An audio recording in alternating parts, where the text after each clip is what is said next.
1వ తారీఖు వచ్చేటప్పటికి చిక్కటి చిరునవ్వుతో మీ ఇంటికి గుడ్ మార్నింగ్ అంటూ వచ్చే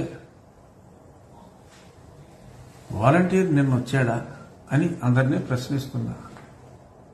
నాకెంతో మంది ఫోన్ చేశారు, రాజుగారు మాకు ఇవాళ పెన్షన్ రాలేదు, ఇది ఎక్కడ అన్యాయం అని చెప్పి.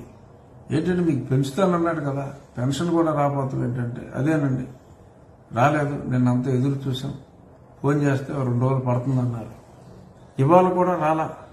ఎవరో చెప్తున్నారు 3వ తారీఖు మరి ఆయన క్యాండిడేట్ లిస్టు ఫైనలైజ్ చేయటం లేట్ అయిందట. ఆ లిస్టు ఫైనలైజ్ చేసి అంటే ఒక 40 మందిని పీకుతారట. ఆ పీకిన వాళ్ళ స్థానంలో కొత్త వాళ్ళని వేస్తారట. అసలు ప్రభుత్వం ఇచ్చే పింఛన్కి ఈడు ఎమ్మెల్యేగిరికి ఏంటండి సంబంధం? ఆ ప్రభుత్వం ఇచ్చే పింఛన్లలో ఈ కొత్తగా ఎన్రోల్ అయ్యబడే ఈ ఎమ్మెల్యే స్థానంలో వచ్చే ఇన్ఛార్జీలని పెట్టి వాడు ఇంటింటికి తిరుగుతాడంట.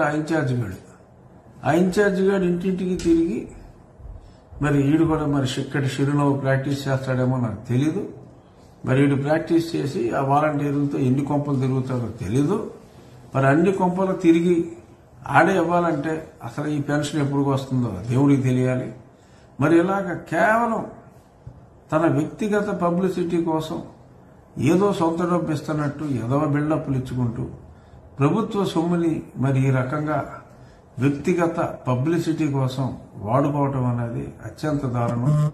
దానికోసం నెల తిరిగేటప్పటికి మరి ఖర్చుల నిమిత్తం, మందుల నిమిత్తం, ఇతర బాధ్యతల నిమిత్తం మరి 1వ తారీఖు ఉదయానికల్లా చిక్కటి చిరునవ్వు కోసం ఎదురు చూసే అవ్వ తాతలకే జగన్ ఇదా నువ్వు చేసేది? ఇంతటి నిరాదరణ కేవలం ఆ చీప్ పబ్లిసిటీ కోసం, ఇంతటి నిరాదరణ. వాళ్ళు శపిస్తున్నారయ్యా, తాతలు అవ్వలు శపిస్తున్నారు.